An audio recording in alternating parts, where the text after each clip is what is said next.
ایک حیدری صلوات پڑھیں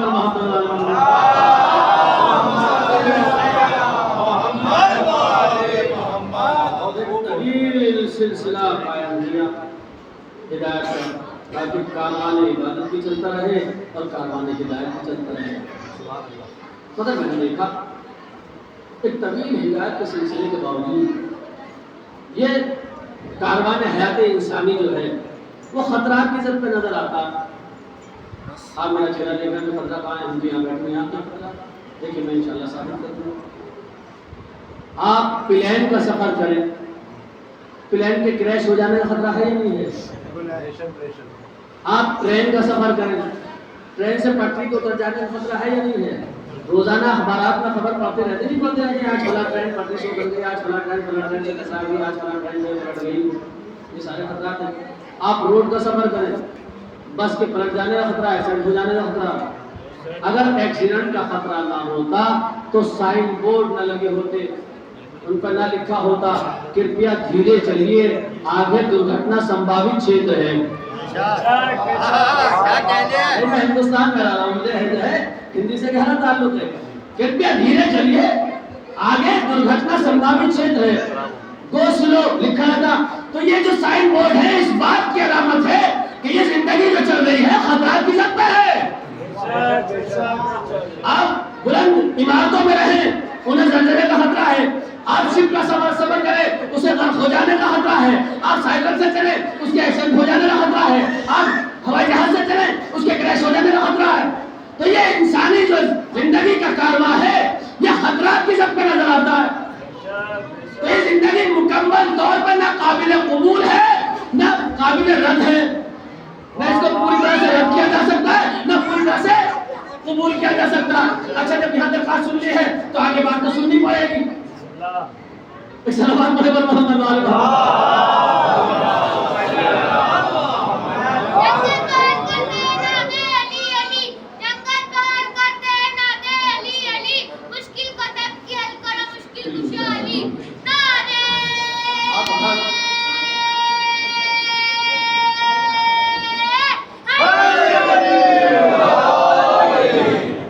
تو انسانی حیات کا جو کارواں ہے وہ خطرات کی زد پہ نظر آتا ہے۔ مگر عجیب بات ہے، جتنے بھی وسائل ابلاغ ہیں سب کا نعرہ یہ ہے جیو زندگی کے لیے، سب کا نعرہ یہ جیو زندگی کے لیے۔ ابھی نوجوان میرے چہرے کو دیکھ رہے ہیں، کون سے وسائل ابلاغ ہیں جو کہتے ہیں کہ زندگی کے لیے جیتے رہو؟ گناؤں گا۔ آپ کا صحافی نعرہ یہ لگاتا ہے جیو زندگی کے لیے، نیٹ کا نعرہ یہ ہے جیو زندگی کے لیے، اخبار کا نعرہ یہ ہے جیو زندگی کے لیے، ٹیلی ویژن کا نعرہ یہ ہے جیو زندگی کے لیے، نیوز اینکر کا نعرہ یہ ہے جیو زندگی کے لیے، موبائل میں پکارا جیو زندگی کے لیے، یعنی ہر چیز جیو زندگی کے لیے نعرہ لگا رہی ہے۔ صحافی نے کہا جیو زندگی کے لیے، اینکر نے کہا جیو زندگی کے لیے، صحافی نے کہا جیو زندگی کے لیے، نیٹ نے پکارا جیو زندگی کے لیے، گوگل نے پکارا جیو زندگی کے لیے۔ اور جیو پر زندگی پر اس قدر زور ہے کہ ہندوستان میں جیو موبائل نیٹ ورک چلایا گیا، جیو موبائل نیٹ ورک چلایا گیا، پاکستان میں جیو نیوز چینل چلایا گیا۔ اور جب ہم کبھی مجلس پڑھتے ہیں یا کسی محفل میں شعر پڑھتے ہیں تو منچلا جو بیٹھا ہوتا ہے وہ داد اس طرح سے دیتا جیو، سے قریب رہ کر جو ہے گفتگو کرنے کا عادی ہوں، ہے نا؟ تو جیو زندگی کے لیے، جیو زندگی کے لیے ہر چیز پکار رہی ہے، جیو زندگی کے لیے۔ دنیا نے نعرہ لگایا جیو زندگی کے لیے، ہمیں دنیا سے کیا مطلب؟ ہمیں یہ جو ہم تو دیکھ رہے ہیں کہ دنیا کیا کہہ رہی ہے، ہمیں دیکھنا یہ ہے اسلام کیا کہتا ہے۔ اسلام کا کیا نعرہ ہے؟ دنیا نے نعرہ لگایا جو زندگی کے لیے، اسلام نے نعرہ لگایا مر جاؤ زندہ رہنے کے لیے۔ نہیں بات سب سے چھتر نہیں پہنچی، مر جاؤ زندہ رہنے کے لیے۔ بھائی دونوں نعروں میں فرق تو ہونا چاہیے، کوئی نہ کوئی امتیاز ہو، کوئی نہ کوئی فرق ہو۔ میں فرق آپ تک بتا رہا ہوں، بات پہنچ جائے تو مجھے یقین دلائیے گا۔ اگر زندہ رہنے کے لیے جیو گے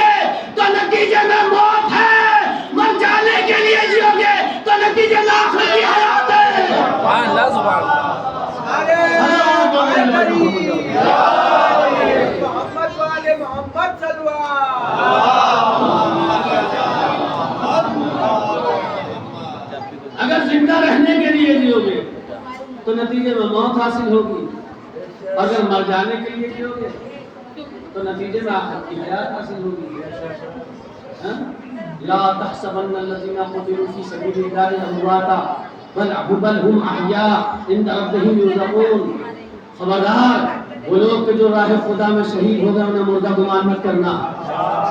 صلوات علی محمد۔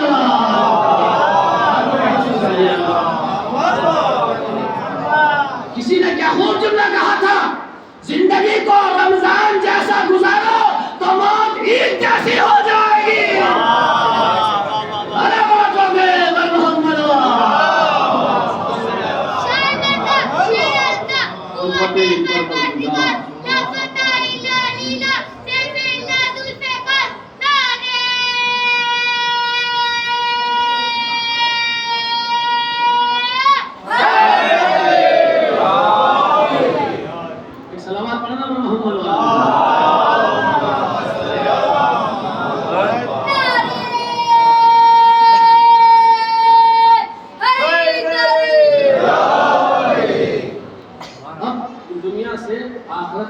تک جانے کے درمیان جو پل ہے اس پل کا نام ہے ہدایت،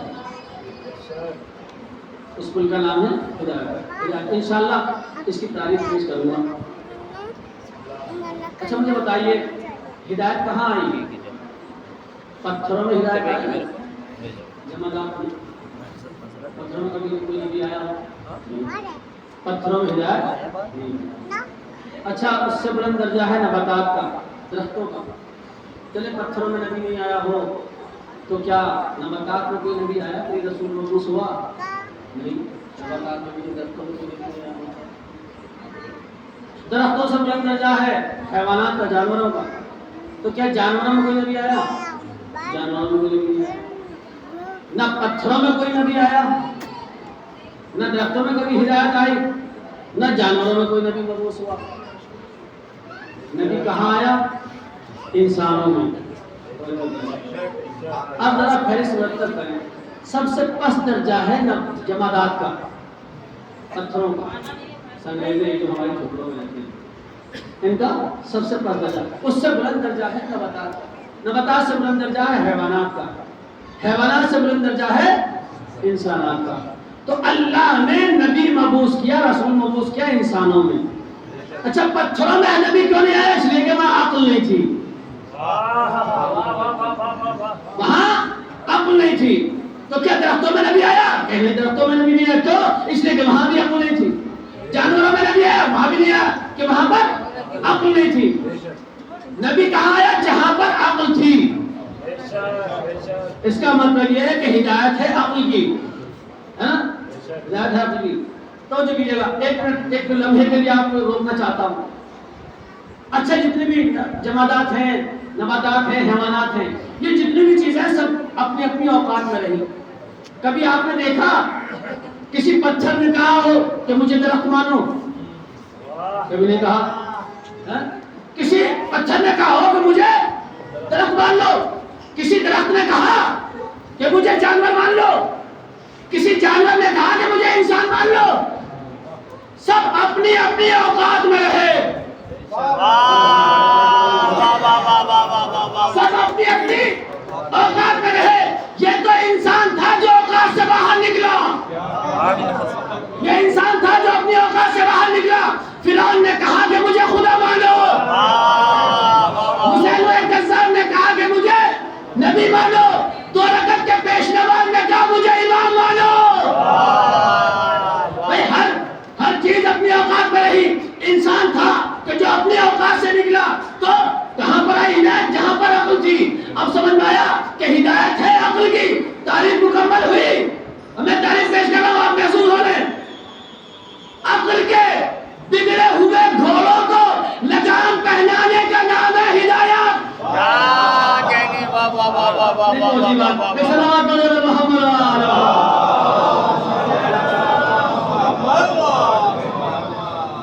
عقل کے بگڑے ہوئے گھوڑوں کو لگام پہنانے کا نام ہدایت ہے۔ اچھا جب عقل کی ہدایت ہے تو اب جو ہادی آئے گا اپنے زمانے کا عاقل ترین انسان ہوگا، ایسا تو نہیں کہ عقل کی جب ہدایت ہو تو بجا مان اللہ پروردگار بھیج دے کے جاؤ ان کی ہدایت کرو. جو خود ہی پڑھا لکھا نہ ہو تو اس کو کیا پڑھائے گا؟ یہ تو فلسفہ ہے. تو عاقل ہی عقل کی ہدایت کرے گا. تو جب اپنے زمانے میں جو ہادی آئے گا وہ اپنے زمانے کا عقل ترین انسان ہوگا. لہذا آدم اپنے زمانے کا عقل ترین انسان، آدم اپنے زمانے کے عقل مند ترین انسان، نوح اپنے زمانے کے عقل ترین انسان، موسیٰ اپنے زمانے کے عقل ترین انسان، ابراہیم اپنے زمانے کے عقل ترین انسان، عیسیٰ اپنے زمانے کے عقل ترین انسان، محمد عربی اپنے زمانے کے عقل ترین انسان. میری سمجھ میں آج تک نہ آیا جو اپنے زمانے کا عقل ترین انسان ہو اس کے دماغ میں معمولی بخار کیسے اثر کر گیا.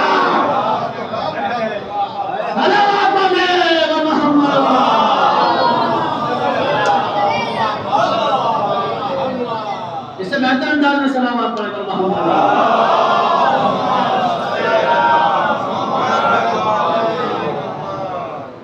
اس کے دماغ کو معمولی بخار کیسے اثر کر جائے گا. لہذا قرآن کی آیت پڑھو فَإِمَّا يَأْتِيَنَّكُم مِّنِّي هُدًى فَمَن تَبِعَ هُدَايَ فَلَا خَوْفٌ عَلَيْهِمْ وَلَا هُمْ يَحْزَنُونَ. اے آدم کے بیٹو میری جانب سے تمہاری طرف مسلسل ہدایتیں آتی رہیں گی اور جو بھی میری ان ہدایتوں کی اتباع کرے گا نہ اس میں کبھی خوف طاری ہوگا نہ کبھی ہراس طاری ہوگا. یہ قرآن کی آیت ہے. جو بھی اتباع کر لے گا اس میں نہ کبھی خوف طاری ہوگا نہ کبھی ہراس طاری ہوگا. توجہ نہیں کیا آپ نے. آیت میں لفظ ہدایت رکھا اللہ نے. یہ نہیں کہا کہ ہادی آتا رہے گا بلکہ کیا کہا میری طرف سے مسلسل ہدایتیں آتی رہیں گی. اب ہادی کیا اور ہدایت کیا اس کا فرق مجھے واضح کرنا ہے. سلوات کا سہارا دینا آپ اللہ.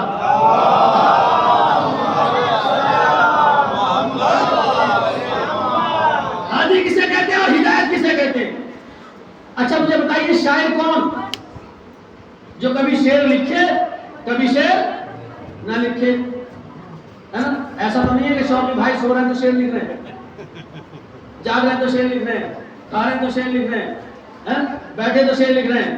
اگر سوتے میں بھی جو اٹھ کے شعر لکھنے لگے آنکھیں بند ہیں تو گھر والے نے ڈاکٹر کے پاس لے جائیں گے کہ ان کے دماغ کا علاج کر دیجئے بھائی یہ تو سوتے میں بھی شعر لکھنے لگے. ایک صلوات پڑھو محمد والو. تو شاعر کی تعریف یہ ہے کہ جو کبھی شعر لکھے کبھی شعر نہ لکھے. خطیب کون وہ جو کبھی خطبہ دے کبھی خطبہ نہ دے.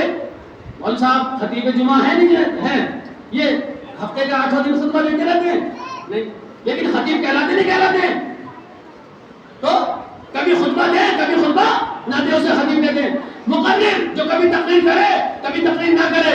اب میں یہاں تقریر کر رہا ہوں تو مجھے مقرر کہا جائے گا نہیں کہا جائے گا؟ اس کے بعد مقرر کہا جائے گا کیونکہ میں تقریر کرتا ہوں. ایسا تو نہیں ہے میں سوتے میں بھی تقریر کر رہا ہوں، میں جاگتے میں بھی تقریر کر رہا ہوں، میں بازار میں ہوں تو تقریر کر رہا ہوں، میں گھر میں ہوں تو تقریر کر رہا ہوں. ایسا تو نہیں. تو مقرر کی تعریف کیا ہوئی؟ جو کبھی تقریر کرے کبھی تقریر نہ کرے. حکیم جو کبھی نسخہ لکھے کبھی نسخہ نہ لکھے. مالک جو کبھی علاج کرے جو کبھی علاج نہ کرے. ہادی جو کبھی ہدایت دے کبھی ہدایت نہ دے. اللہ نے کہا کہ میں ایسا بھیجوں گا ہی نہیں، میں ایسا بھیجوں گا نہیں کہ جو کبھی ہدایت دے کبھی ہدایت نہ دے. میں ایسا بھیجوں گا جو اپنے مزاج کی ہر کیفیت میں ہدایت ہوگا. جملے کو محسوس نہ کیا بھائی آپ نے. میں ایسا بھیجوں گا جو اپنے مزاج کی ہر کیفیت میں ہدایت ہوگا. اٹھے گا تو ہدایت، بیٹھے گا تو ہدایت، دل میں ہوگا تو ہدایت، گھر میں ہوگا تو ہدایت. کسی سے خوش ہو کر اپنے کندھوں پر سوار کر لے تو ہدایت. اگر کسی زوجہ سے ناراض ہو جائے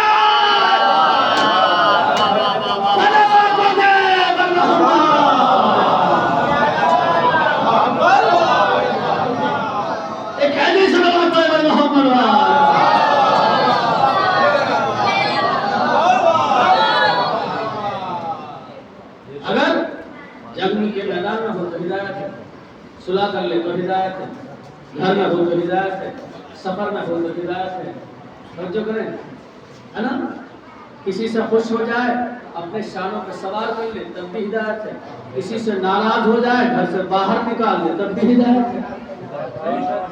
یہی تو وجہ ہے کہ جب اللہ نے اپنے رسول کا تعارف پیش کیا ہے تو پہلے ذات کی نفی کی ہے۔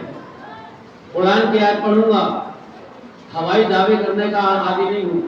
وما محمد الا رسول، محمد کچھ نہیں ہے سوائے ہمارے رسول کے۔ تو ذات کی پہلے نفی کی، اس کے بعد میں رسول کا تعارف کرایا۔ وما محمد الا رسول، محمد کچھ نہیں سوائے رسول کے۔ اچھا مجھے بتائیے کہ جناب فاطمہ زہرا کے بابا ہیں یا نہیں ہیں؟ مولا کائنات کے بھائی ہیں یا نہیں ہیں؟ امام حسن امام حسین کے نانا ہے نا، ابو طالب کے بھتیجے ہیں، عبداللہ کے لقب جگر ہیں، آمنہ کے بیٹے ہیں، لیکن اللہ نے کیا کہا؟ وما محمد الا رسول، محمد کچھ نہیں ہے سوائے ہمارے رسول کے۔ جس اللہ نے رشتے بنائے تھے آج اس اللہ نے رشتے توڑ دیے۔ اچھا جب بھی دنیا میں کوئی انسان آتا ہے تو کیا بغیر رشتوں کے پیدا ہو جاتا ہے؟ نہیں۔ جس ماں کے رحم سے پیدا ہوا ہے اس کا بیٹا، جس باپ کے سلب سے پیدا ہوا ہے اس کا بیٹا، پہلے سے اگر کوئی بھائی ہے تو اس کا بھائی ہے، پہلے سے کوئی بہن ہے تو اس کا بھائی ہے نا، ماموں کا بھانجا ہے، چچا کا بھتیجا ہے، یہ سارے رشتے پائے جاتے ہیں یا نہیں پائے جاتے؟ سارے رشتے پائے جاتے ہیں۔ چونکہ انسان معاشرتی زندگی گزارتا ہے، سماجی زندگی گزارتا ہے، اور تھوڑا سا آگے بڑھیے، بچپنا گزرا، مدرسے میں داخل ہوئے، استاد کا شاگرد کہلائے نہیں کہلائے گا؟ اور ترقی کی، کسی شاگرد کا استاد کہلایا، اور ترقی کی، کسی افسر کا ماتحت ہوا، کسی ماتحت کا افسر ہوا۔ ایک رشتہ صوبے کا ہے، ایک رشتہ ملک کا ہے، ایک رشتہ زبان کا ہے۔ یہ سارے رشتے ہیں یا نہیں ہیں؟ اللہ اکبر۔ اچھا تصویر کا دوسرا نمبر دیکھیں ذرا، جملے معترضہ ہے چونکہ بیچ میں آ گیا ہے، لہٰذا بیان کے بغیر آگے نہیں بڑھوں گا، ایک صلوات کا سہارا دے دیں آپ تاکہ بیان اور دلچسپ ہو جائے، آپ کی دلچسپی کو برقرار کرنے کے لیے۔ ایک اور صحیح نمبر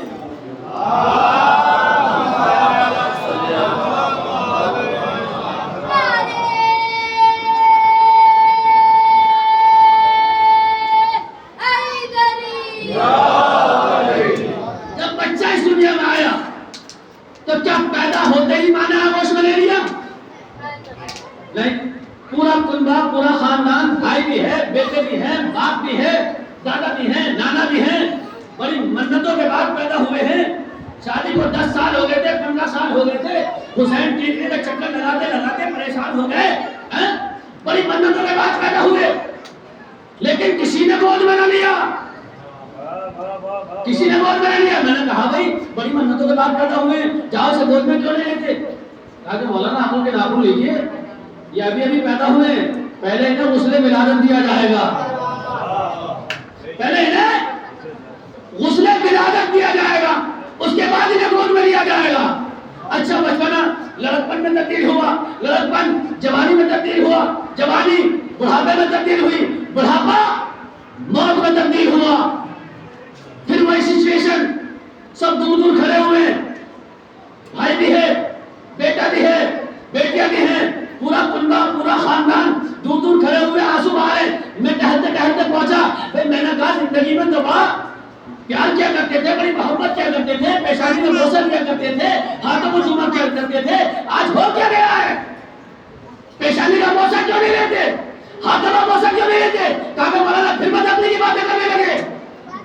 اب یہ ایسے نجس ہو گئے، اگر ہم نے ان کو چھو لیا تو ہم بھی نجس ہو جائیں گے۔ ہے نا؟ تو انسان پہچانے اپنی اوقات کو۔ جب آیا تھا دنیا میں تو نجس تھا، آیا تھا تو نجس تھا، جانے لگا تو نجس۔ انسان دو نجاستوں کے درمیان زندگی گزارے، دنیا میں آیا تو نجس، جانے لگا تو نجس، دو نجاستوں کے درمیان زندگی گزری۔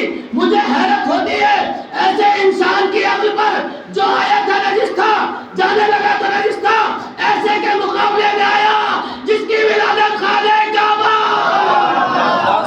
جس کی شہادت مسجد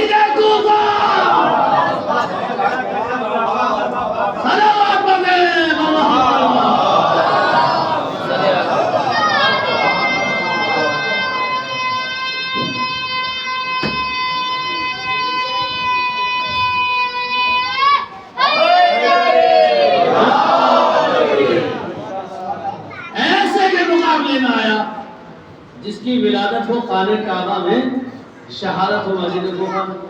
اچھا معاشرتی زندگی گزارتا ہے انسان، سماجی زندگی گزارتا ہے، سارے رشتے پائے جاتے ہیں، بغیر رشتے داری کے تو پیدا ہوتا ہی نہیں۔ اچھا رسول اسلام جب پیدا ہوئے، عبداللہ کے بیٹے ہیں یا نہیں ہیں؟ آمنہ کے لخت جگر ہیں، فاطمہ زہرا کے بابا ہیں، ازواج مطہرات کے شوہر ہیں، علی کے بھائی ہیں، ابو طالب کے بھتیجے ہیں، ہے نا؟ مکے میں پیدا ہوئے تو مکی کہلائے، مکے سے ہجرت کر کے مدینے پہنچے تو مدنی کہلائے، امی کہلائے، ابتہی کہلائے، مطلبی کہلائے، قرشی کہلائے۔ یہ سارے القابات پائے جاتے نہیں پائے جاتے، لیکن اللہ نے کیا کہا؟ وَمَا مُحَمَّدٌ إِلَّا رَسُولٌ، محمد کچھ نہیں ہے سوائے ہمارے رسول کے۔ اگر جب محمد کچھ نہ ہو سوائے رسول کے، اگر کسی کی تعظیم کے لیے کھڑا ہو جائے تو باپ نے تعظیم نہیں کی بلکہ رسالت نے تعظیم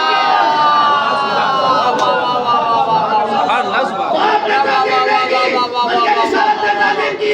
چچا سے مدد مانگ لے تو بھتیجے نے مدد نہیں مانگی، رسالت نے مدد مانگی ہے۔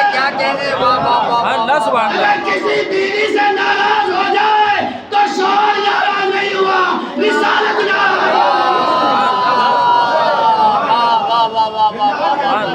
صلوات علیہ محمد۔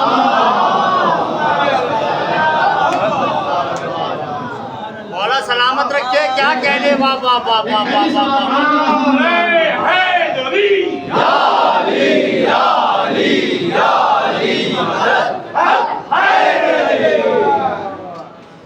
صلوات پڑھے محمد۔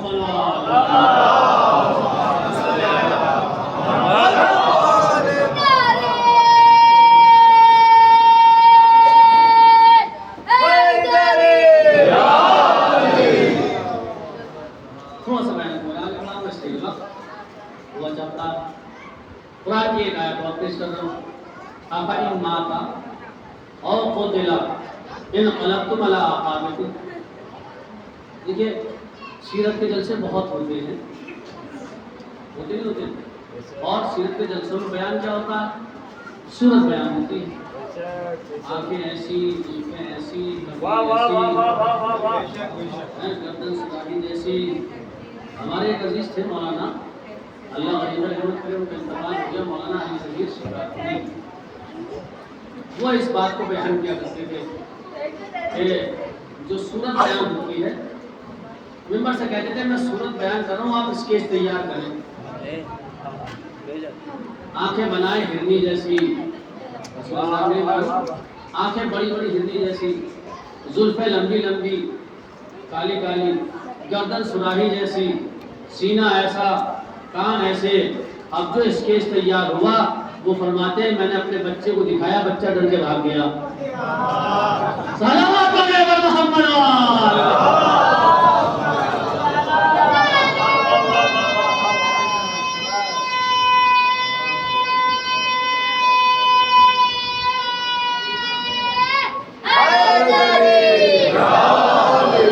یہ ہے سیرت جو ہم بیان کر رہے ہیں۔ فَإِن مَاتَ أَوْ قُتِلَ انقلبتم علی اعقابکم۔ ہم دیکھ رہے ہیں، اللہ نے ارشاد فرمایا ہے، ہم دیکھ رہے ہیں اگر محمد قتل ہو گئے یا اس دنیا سے گزر گئے، انقلبتم، تم پلٹ جاؤ گے، علی اعقابکم، اپنے پرانے مذہب پر، علی اعقابکم، اپنے پرانے دھرم پہ پلٹ جاؤ گے، واپس ہو جاؤ گے۔ اچھا مجھے بتائیے یہ آیت کب نازل ہوئی؟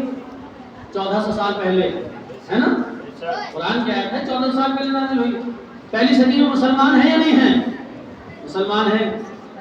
کتنے مسلمان ہیں؟ تھوڑے سے مسلمان ہیں مگر ہیں مسلمان۔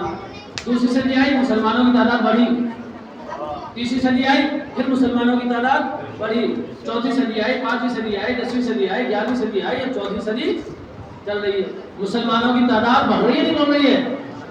قرآن کا کہہ رہا ہے اگر محمد قتل ہو گئے چلے گئے تو ہم دیکھ رہے ہیں تم اپنے پرانے مذہب پہ پلٹ جاؤ گے، اور مسلمانوں کی تعداد روز بروز بڑھتی چلی جا رہی ہے۔ اب دو ہی بات ہے، یا تو آیت کا انکار کر دو یا مانو کہ محمد گئے نہیں۔ یا تو آیت کا انکار کر دو یا مانو محمد گئے نہیں۔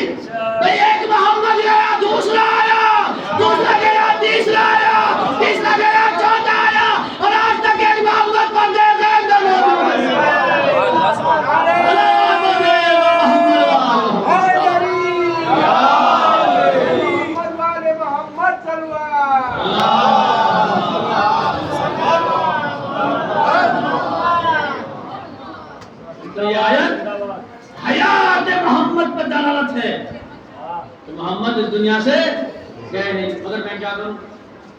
مؤذن اذان جب دیتا ہے، تھوڑی دیر پہلے اذان بھی تھی، پہلے اللہ اکبر، اس کے بعد توحید کی شہادت، اشہد ان لا الہ الا اللہ، اس کے بعد تو جو ہے نبوت کی گواہی، اشہد ان محمد رسول اللہ.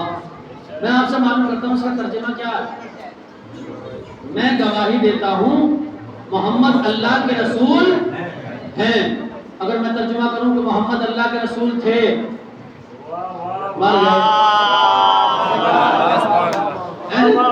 مگر کہا جاتا ہے کہ ماتا محمد، خلاص محمد تو مر گئے اور معاملہ ختم ہو گیا، مٹی کا ڈھیر ہے، کیوں مانتے ہو؟ ہے نا؟ اشہد ان محمد رسول اللہ، اس کا ترجمہ یہ ہے کہ محمد اللہ کے رسول ہیں. محمد اللہ کے رسول ہیں. بھائی مؤذن زبان سے تو کہہ رہا ہے محمد اللہ کے رسول ہیں، دل میں عقیدہ رکھتا ہے تھے. جملہ سنیے ابھی پھل گیں گے آپ. زبان سے کہہ رہا ہے محمد اللہ کے رسول ہیں، دل میں عقیدہ رکھتا ہے محمد اللہ کے رسول تھے. جہاں زبان و دل میں مطابقت نہ ہو اس کا نام منافقت ہے.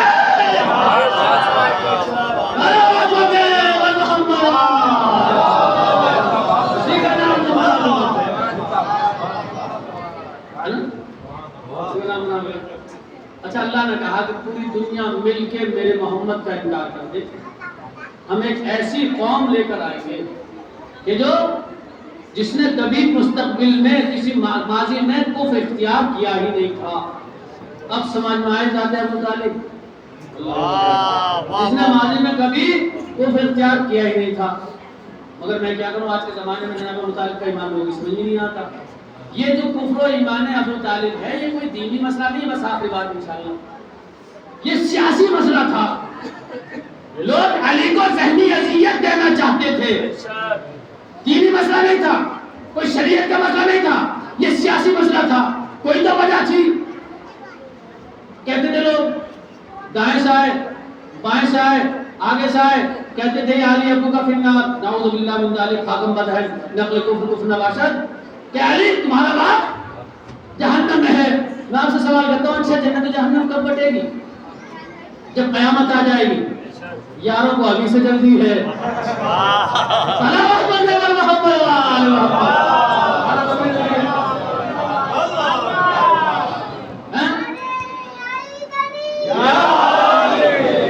آتے ہوئے کہا یا علی ابو کا فی النار، جاتے ہوئے کہا یا علی ابو کا فی النار، بازار میں مل گیا یا علی ابو کا فی النار. مولا نے کسی کو منہ لگانے کے قابل ہی نہ سمجھا، کسی کو جواب نہیں دیا. لیکن تاریخ بتاتی ہے ایک ایسا آ گیا کہ جس کو جواب دینا واجب ہو گیا. اب میرے مولا نے ارشاد فرمایا جیسے نے کہا یا علی ابو کا فی النار، اب میرے مولا نے جواب دیا. کیا جواب دیا؟ انا قسیم النار والجنہ، میں جنت و جہنم کا بانٹنے والا ہوں. نہیں سب بولیں گے جب بات کو چھوڑوں گا، ایسے پیچھے نہیں چھوڑوں گا. میں جنت و جہنم کا بانٹنے والا ہوں. مثال کے طور پر آپ میرے والد میں کوئی کمی نکالیں کہ تمہارے تو ابا ایسے تھے، بابا ایسے تھے، پاپا ایسے تھے، تمہارے والد ایسے تھے، تو مجھ پہ کیا فرض ہے میں اپنے والد کی وکالت کروں کہ میرے والد کیسے کیوں تھے؟ میرے والد تو ایسے تھے، میرے والد تو ایسے ہیں، میرے والد تو ایسے ہیں. میں اپنا قصیدہ کوئی پڑھوں گا لیکن تمہارے ابا ایسے تھے، میں کہوں میں مولوی ہوں، میں مقرر ہوں. صاحب تم سے کیا مطلب ہے، ہم تمہارے والد کو کہہ رہے ہیں. اللہ اکبر. میرے مولا نے کیا کہا؟ ابو طالب کے لیے کفر کا فتویٰ ادھر سے آیا، میرے مولا نے اپنا قصیدہ پڑھ لیا. اللہ اکبر. اور کہنے والا خاموشی سے چلا دی گیا. اس نے یہ بھی نہ کہا کہ اپنا قصیدہ کیوں پڑھ رہے ہو. انا قسیم النار والجنہ، مطلب یہ تھا کہ میں جنت و جہنم کا بانٹنے والا ہوں. اپنا قصیدہ پڑھنے کا مطلب یہ تھا میں جنت و جہنم کا بانٹنے والا ہوں. کہا کہ میرے باپ کی فکر کیوں کرتے ہو؟ اپنے باپ دادا کی فکر کرو.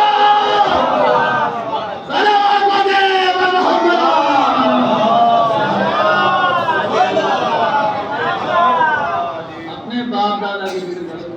تو یہاں پر ذہنی اذیت دینا چاہتے تھے. اب بڑی اذیتیں دی. شہزادی کتنے سے کی؟